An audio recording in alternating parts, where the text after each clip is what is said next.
Buenos días, profesor. Mi nombre es Armando Zagatito. En esta oportunidad vamos a exponer la ingeniería en el Antiguo Perú. Bueno, en el Antiguo Perú, la ingeniería se desarrolló en el tiempo precolombino, es decir, antes de la llegada de los conquistadores al continente americano, que esto se dio en el siglo XVI. En el Antiguo Perú, el desarrollo de técnicas esenciales básicas no estuvo desarrollada, ya que se desconocieron cosas que otras civilizaciones ya dominaban desde muy antes, como la escritura, las operaciones matemáticas, como se ve en este precio, la rueda y el eje, y el arco de mampostería. Aunque en el mundo antiguo también se construyeron canales con pendientes muy reducidas parecidas a este arco. Por otra parte, tampoco disponían de la energía de bestias poderosas como el caballo, ya que el caballo llega con los conquistadores, pero a pesar de ello se formó una sociedad organizada, en particular la del Inca, que dependía al completo del trabajo y la energía del hombre andino, gracias a un sistema de tributación. Pero a pesar de ser una sociedad organizada y entendible, no podemos comparar con las civilizaciones fundamentales vistas en la clase pasada, como es la civilización de la Sumeria, la egipcia, la India o la China, que ellos desde ya en la antigüedad contaban con conocimientos científicos básicos. Entonces la pregunta que el autor menciona es, ¿con qué civilizaciones podemos comparar la civilización andina? Quizás las podemos comparar con las culturas americanas, los mayas o aztecas, como podemos ver en este precio, que también son sociedades autóctonas sin influencia externa. Por ello podemos afirmar que el azteca era muy similar a la civilización andina, pero también existían diferencias con el azteca. La civilización andina tuvo que enfrentarse al problema del territorio, como podemos ver en este precio. Tenía un territorio casi vertical, con una complejidad geográfica, climática y con enormes barreras de montañas y franjas de desiertos, aunque existían variedad de pisos ecológicos, pero muy pequeños en extensión. A pesar de todo ello se desarrolló una cultura ingenieril, como el arte y la artesanía, pues se hallaron sofisticados tejidos de lana de alpaca y cerámicas. Entonces, los primeros habitantes tuvieron éxito en el asentamiento definitivo del lugar, y esto se explica por qué. Se explica por su ingeniería, su habilidad de adaptarse en este medio, y no por adolecer de técnicas esenciales básicas y conocimientos que quizás antiguas civilizaciones fundamentales ya tenían, sino por la esencia de una actividad humana y necesaria y la necesidad de adaptarse. Por eso la ingeniería es el arte que completa el trinomio del mundo antiguo, como menciona el autor: sociedad, planificación e ingeniería. Es probable que en el viejo Perú no fueran distinguidas las diversas actividades de la ingeniería, pero es indudable que sus habitantes de alguna forma podrían haberse llamado ingenieros, transformando incesantemente lo natural a lo artificial. Para ello, si queremos lograr nuestro objetivo, que es la identificación de la ingeniería en el Antiguo Perú, es necesario revisar temas que quizás pueden parecer ajenos a la ingeniería, como el conocer su historia, la ocupación de su territorio, el origen de los primeros habitantes, el trabajo y el estado del Inca, que veremos en los siguientes precis. Pasando al siguiente preci, tenemos la geografía. La geografía en el antiguo Tahuantinsuyo. El Tahuantinsuyo está formado por 4 suyos, que es la conformación del Imperio Inca, que está situado en el espacio sudamericano. El Tahuantinsuyo está comprendido por la costa peruana, la ecuatoriana y también por la parte norte chilena, que es la actual chilena, ¿no? Por su parte medular desde el sur de Colombia hasta el norte de Argentina y Chile. Durante la expansión se colonizaron estos territorios a pesar de los diversos grupos étnicos sometidos, y la organización y la cultura fueron esenciales. Aquí la geografía del mundo antiguo. En la costa se puede encontrar una franja angosta con 56 ríos. Su clima depende de la latitud y del mar del Pacífico, invadido por corrientes marítimas.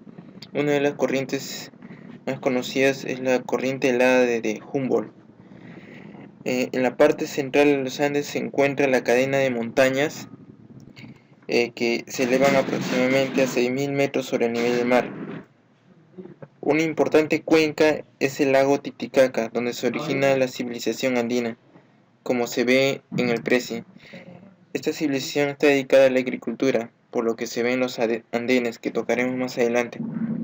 Por la vertiente oriental se encuentra la selva amazónica, una delgada capa fértil. Ante esta accidentada geografía del mundo andino, el hombre vivió en pequeños valles producidos por los ríos. En los desiertos de la costa tuvo que ingeniársela en la búsqueda de agua, y hasta encontrar así aguas subterráneas, o también usando impresionantes obras de ingeniería para traer aguas de lejanos lugares, como se ve en este preci. Por otra parte, la geodinámica andina se presentaba movimientos de placas tectónicas, produciendo así sismos o desastres como podemos apreciar en este preci. Por todo ello, el hombre que vivió en el mundo antiguo tuvo que ingeniárselas ante los cambios climáticos y geográficos casi permanentes. Bueno, pasemos al siguiente preci. El habitante. El habitante. El origen de la civilización andina desde ya es muy antigua, y el poblamiento se debió dar con la llegada de los primeros habitantes. Esta llegada debió ser por diferentes lugares en diferentes tiempos, ya que hay familias raciales diferentes. Ante esto se plantean tres teorías sobre el poblamiento del mundo andino. La primera teoría menciona con la llegada de los primeros habitantes desde Asia, cruzando el estrecho de Bering, que formaba un puente en el último glaciar, con Asia en la última glaciación. La segunda teoría dice que vinieron por el Pacífico, o sea, por el Océano Pacífico, desde Polinesia directamente hasta la costa peruana. La tercera teoría menciona que vinieron del Oriente cercano. Como algunas culturas del mundo andino son muy parecidas a las de Mesopotamia en especial, entonces la teoría dice que vinieron recorriendo una larga ruta por el norte de África, navegando por el Atlántico y llegando hasta la selva amazónica, cruzando la selva amazónica hasta llegar al mundo antiguo.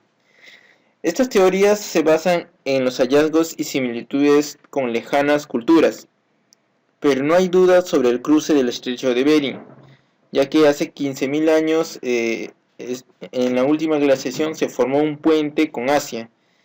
Y por otro lado, los nómadas que usaban toscas de puntas fabricadas que se encontraron en sitios como en Estados Unidos y México.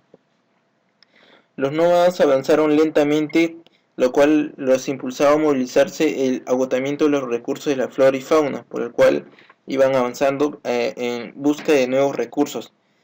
El mundo antiguo, según el avance de su poblamiento, se encontraron diversas tribus peruanas que se pretendieron agrupar de acuerdo al habla. Que el autor los agrupa de acuerdo al habla. Por ejemplo, los costeños los agrupa como los chinchas, los serranos los agrupa con los aymara, los quechua y los huanca, hasta la aparición de los incas. Bueno, siguiendo, el siguiente preci es el trabajo. El trabajo. El trabajo en las civilizaciones antiguas es gracias a la energía humana que es aplicada a la producción de alimentos y cosas. Las actividades humanas demandaban controlar el fuego y domesticar los animales. Pero en el mundo antiguo la energía estaba escasamente desarrollada. Dominaban el fuego, es cierto, pero no existían bestias poderosas como el caballo para poder trasladar cosas o arar la tierra. Solo estaban los camélidos, los auquénidos domesticados, pero eran pequeños y delicados. No sabían controlar la energía del agua y del viento. Por otro lado, en el mundo antiguo el trabajo era la única fuente de riqueza de las personas, y este trabajo estaba ligado a la tierra. Es más, la palabra trabajo en quechua, que significa yamcay, que es trabajar, significa cultivar la tierra, como se ve en este preci. En el régimen de la sociedad antigua del Inca, el poblador tenía que tributar con trabajos como la agricultura, la construcción, ser artesano o ser guerrero. Por ello, desde los primeros asentamientos organizados de esta sociedad, era inevitable y necesario planificar, dirigir y controlar el trabajo. Para ello, los incas hicieron una tarea admirable, pudiendo planificar y dirigir y controlar a sus trabajadores. De esa manera tuvieron una sociedad tributada. Durante gran parte de la antigüedad, la mano de obra era la única fuente de energía. Por ello, el mundo artificial andino se construyó con un esfuerzo humano admirable. Bueno, hasta aquí mi exposición, profesor. Continúa mi compañero Johnny Girón. Gracias.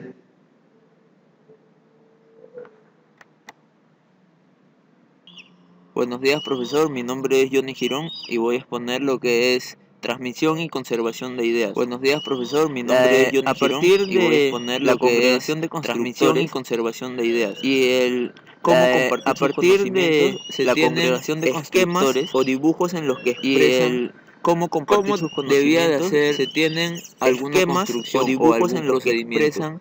Por ejemplo, aquí debía de hacer en el Prezi podemos observar o algún procedimiento que, por ejemplo, aquí podemos observar a las personas en el Prezi podemos observar los quipus.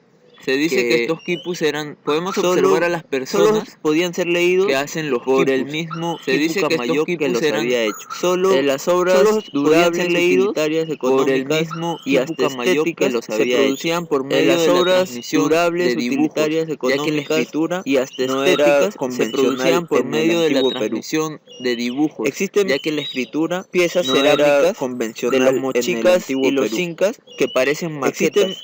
Confeccionadas en barro o piedra. De los mochicas y los incas que parecen maquetas sus confeccionadas en barro o piedra. Bueno, ahora vamos a pasar en sí se podían basar para hacer sus edificaciones o construcciones. La ingeniería andina era aprovechar y transformar el mundo natural en algo artificial.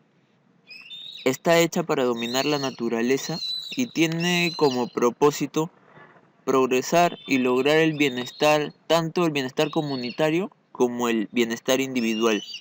Se inicia con la necesidad y alcanza su objetivo fabricando cosas, pero estas cosas tienen una base, ya que no tenían base científica, se basan en lo pasado. En la etapa inca surgen dos necesidades: el sustento alimenticio y la integración territorial. La ingeniería andina se caracteriza porque no tuvo intercambio con ninguna otra sociedad. Se tiene primero el sistema agrícola.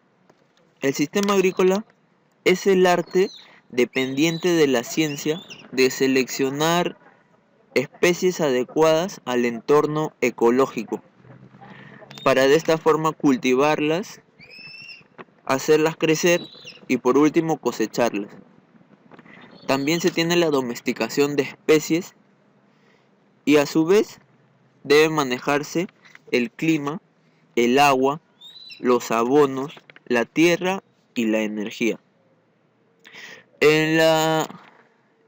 Durante los incas, el papel de la ingeniería consiste en diseñar y construir la infraestructura que hará posible el aprovechamiento de la tierra agrícola y la provisión artificial del agua, porque como se sabe, ellos estaban más en la zona de la sierra y este es un relieve muy difícil, se podría decir, ya que tiene fuertes pendientes, no se tienen áreas planas y entonces por esto no es fácil cosechar. El proceso de la agricultura provocó el incremento de la población, como ya lo había dicho, en la zona de la sierra. Y así se crearon los asentamientos permanentes, que son casas en donde la gente que está en esos lugares tiene una función determinada. A pesar de que los territorios eran los menos fértiles, los más abruptos y los de recursos de agua menos confiables, se tiene el más importante logro social y tecnológico, que fue el dominio de esta naturaleza. Los incas, a pesar de tener escasez de tierra y abundante mano de obra, se caracterizaron porque ellos en cada lugar así sea el más hostil poder cultivar, ellos estaban ahí, pero siempre teniendo en cuenta los peligros. Por ejemplo, en la sierra se hicieron los canales de irrigación y en la costa la ingeniería tuvo la idea de aprovechar el agua del subsuelo. En la sierra se dominó la ladera empinada. La ladera empinada consiste en que se tiene por decir, un monte y se construyen muros de contención a los lados. Estos muros de contención aprovechan el agua de las lluvias y a la vez hace que esta agua no se vaya por la pendiente, haciendo en el medio un tipo de canal que con este alimentaría la zona por un tiempo o hasta que sea necesario, porque como se sabe no era muy confiable la época de lluvia. Esta era una forma de aprovechar el agua. También se construyeron las terrazas artificiales o andenes, que consistía en cortar cerros. Como podemos observar en este preci, cortaban los cerros de tal forma que quedaban como escalones. En cada uno de estos peldaños era tierra de cultivo. A su vez, se ponían muros de contención vertical que sostenían por ejemplo, por las lluvias podía haber algún desplazamiento. Y este muro de contención hacía que no ocurra, pero a su vez también, según la lectura, tenemos que habían muros de contención intermedios. Estos ayudarían a reforzar el otro muro, ya que con un solo muro también podía desboronarse.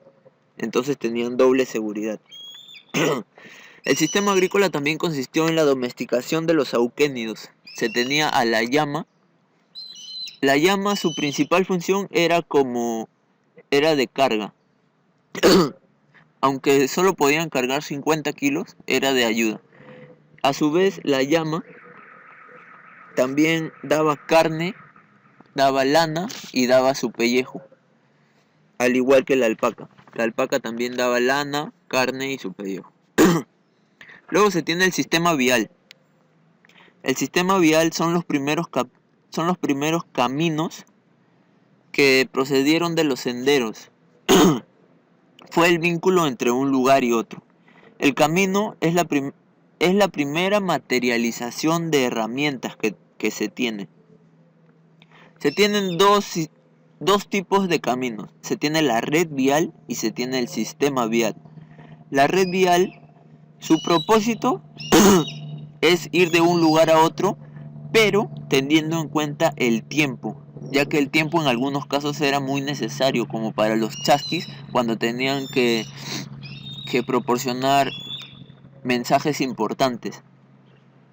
En cambio, el sistema vial, el tránsito en él debía ser seguro y continuo. El sistema vial también hizo un todo, o sea, unificó el Tahuantinsuyo. En su infraestructura estaban comprendidos los caminos, los vados e incluso los puentes. Los puentes los vamos a tocar más adelante, en lo que es construcciones. A su vez se controlaba el paso por estos caminos por medio de los quipus. Por medio de los quipus que eran leídos por el quipu Camayo.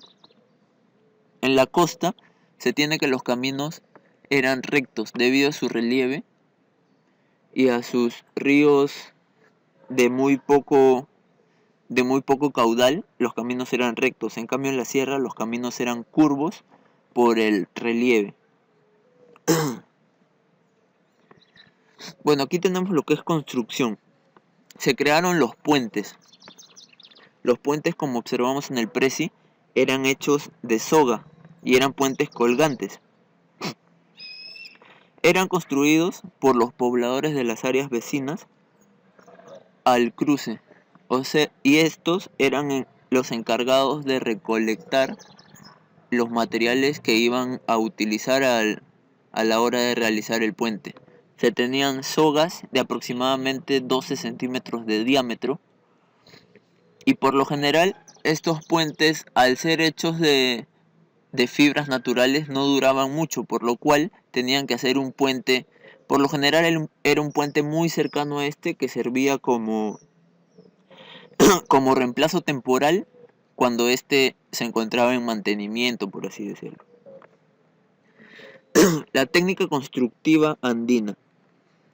Los españoles al llegar creyeron que habían encontrado una civilización y una raza de constructores, debido a que al llegar al Cusco se encontraron con las construcciones cusqueñas de muros de piedra. Hoy las interrogantes son de cómo pudieron traer las piedras, de cómo las labraron, de cómo las colocaron en el lugar donde se encuentran. Bueno, se tenían los materiales de construcción. Entre los materiales de construcción tenemos elementos de la naturaleza. En algunos casos estos materiales eran preparados por troncos o ramas de madera, cañas y fibras vegetales. Con la caña se hizo la quincha, que era para tejer por así decir, tejer las paredes y cubrirlas con barro. Con el barro se hicieron los adobes. Y con la piedra era en sí lo que había en el sitio, excepto en el Tiahuanaco y en el Cusco. Allí las piedras eran llevadas de las canteras según la construcción que iban a realizar, porque las canteras algunas eran de mejor calidad que otras. También tenemos las herramientas. Las herramientas servían para dar forma a un material o realizar actividades artesanales, como moldear, como jalar, como golpear, como palanquear. La dureza y el filo eran esenciales. Ellos tenían que tener en cuenta la distribución del peso y también la provisión del mango, pero la provisión del mango ellos no la tuvieron muy definida, ya que se puede observar que en sus herramientas tenían mangos, o por así decirlo, mangos, pero atados al borde de las herramientas con una pequeña soguilla. Las herramientas eran de bronce o de duras piedras. Se han encontrado restos de finos cuchillos, pero estos eran hechos de obsidiana. Tenemos lo que son los muros.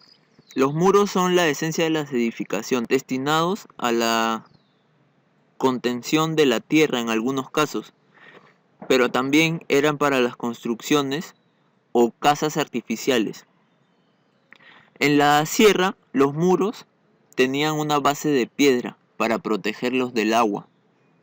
Por ejemplo, en las lluvias, si se mojaba el adobe, este podía desboronarse, pero al poner piedras en la base, ya no iba a haber ningún problema. En cambio, en la costa, como no había mucha lluvia, se ponía el adobe desde el inicio, o sea, es decir, desde el suelo. Se hacían procedimientos como el procedimiento del yanca, que era sellar con cerámica o arcilla los espacios que quedaban entre las piedras. En Tiahuanaco se puede observar que hacían labrados en forma de I y luego los llenaban con cobre fundido. Esto constituía un engrape metálico, así como la construcción de Ollantaytambo, en la construcción de Ollantaytambo también podemos observar que tenían una sola puerta y con insignificantes ventanas. Por último tenemos lo que son los tejados. Los tejados eran estructuras de caña o rollizos de madera atados con una cuerda y cubiertos por paja. Estos tenían gran pendiente debido a que querían evitar las filtraciones. Con los materiales resistentes techaban espacios reducidos, pero en algunos casos, al ser espacios muy amplios, tenían que poner paredes medianeras. Pero se han observado restos de edificaciones que no tienen paredes medianeras. Es decir, ¿cómo techaban estas partes? Aún no se tiene una respuesta clara de esto. Y para culminar tenemos los peligros naturales. En la antigüedad o hasta ahora se puede decir que un desastre natural no existe. La vulnerabilidad de las obras están definidas por las decisiones de los humanos. El poblador andino, al ser tan inteligente, aprendió a esquivar el peligro. Por ejemplo, no se asentaba en las quebradas activas para evitar los huaicos, evitó construir en valles costeros debido a que en la costa los sismos son muy intensos. Tampoco se asentaban en áreas cercanas a volcanes y tomó precauciones al construir en áreas sísmicas. Por ejemplo, en la costa, las construcciones que realizaban tenían una proporción entre altura entre base del muro debía ser proporcional a 4. A su vez, en la costa también se hicieron muros medianeros para fortalecer más una edificación. En la sierra, esta proporción entre altura y base del muro era de 6. Y en algunos casos, como en el Cusco, se observa que la altura de un muro dividido entre el ancho de la base del muro es igual a 8. Aquí culmina mi exposición, profesor.